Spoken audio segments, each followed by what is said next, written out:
without you, love, my life ain't nothing but this carnival of rust.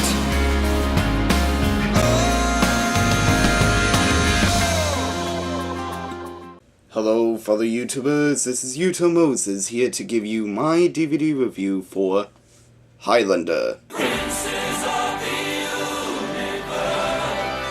If you're still wondering what Highlander is about, then I'll explain it.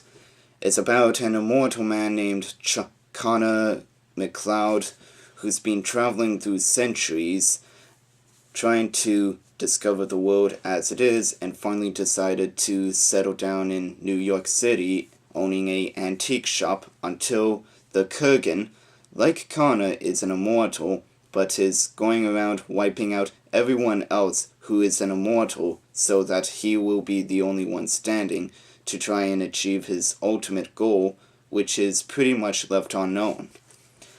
And it also explains about MacLeod's origins from when he discovered that he wasn't like everyone else back in his land of Scotland and was exiled so that he would eventually train with another immortal named Juan Sanchez, played by Sean Connery. So this is pretty much a neat cult movie, especially for an action film. And I mean, come on. A bunch of mystics battling each other with swords in different centuries. How can you turn that down? And it gives such an in-depth story to the MacLeod character that it makes him look a lot more human, unlike all the people that he met in different centuries. And a lot of people must remember the name of this movie because it's being referenced in countless films and TV shows. And in case you're wondering when I decided to buy this, I've watched Talladega Nights. What's the Highlander? It's a movie. Any good? Very good. It won the Academy Award Oh, for what? for best movie ever made. Christopher Lambert was a really versatile actor, playing out a lot of different elements as he's been jumping through different times, from Middle Age Scotland to present time America to the Holocaust or British times. I mean, he had a lot to work behind it, and he was able to pull it off really well. And I really like Clancy Brown, who plays the bad guy, the Kurgan, because he gave him the most vile voice that I could ever hear from a bad guy, and gave him a really sick sense of humor. Nuns. No sense of humor. Ramirez's blade did not cut deeply enough. You was right about you. You're a slime. Ramirez was an effete snob. He died on his knees.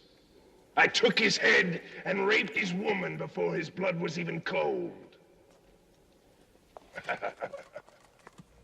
And I really like Sean Connery in practically any movie that he's in, for his charisma, how he breaks out a comical moment, and just how badass he can become at one point when he's up against an opponent. And a lot of people consider him to be a bad actor because he's never able to use an accent as well as anyone else, or he never broke out of that character, but I don't consider him to be a bad actor for that. As long as he appeals to me, I think he's a great actor. And back at high school, I like to do these Sean Connery impersonations with some of the people, and they say that I do it quite well. I can do it right now if I can. Well, you can't trim someone's balls with a trimmer now, can you? You can't! I may chew, but I never swallow. So, if I can do those impersonations, then practically anyone can.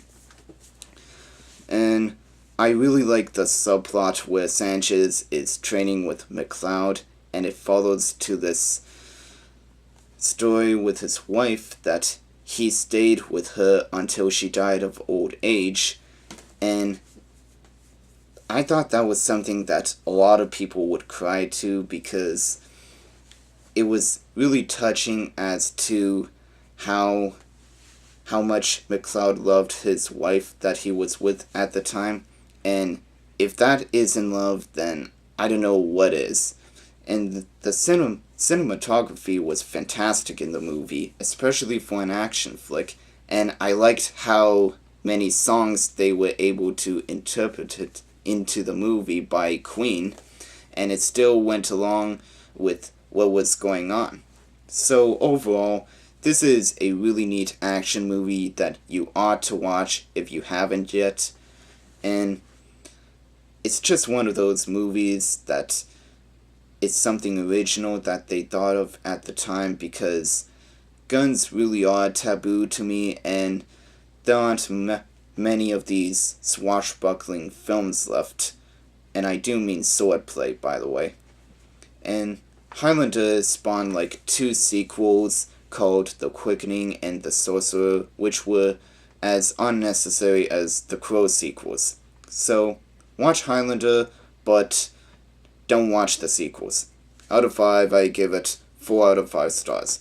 Now on to the special features. This is the 10th anniversary edition, and this is the oldest copy that you can get on DVD right now. So let's see what's on here.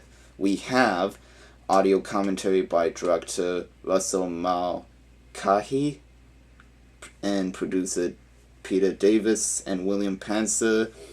Behind the scenes photos, slideshow highlighting the production of the movie, and never before seen footage, and a theatrical trailer. And that's all the special features.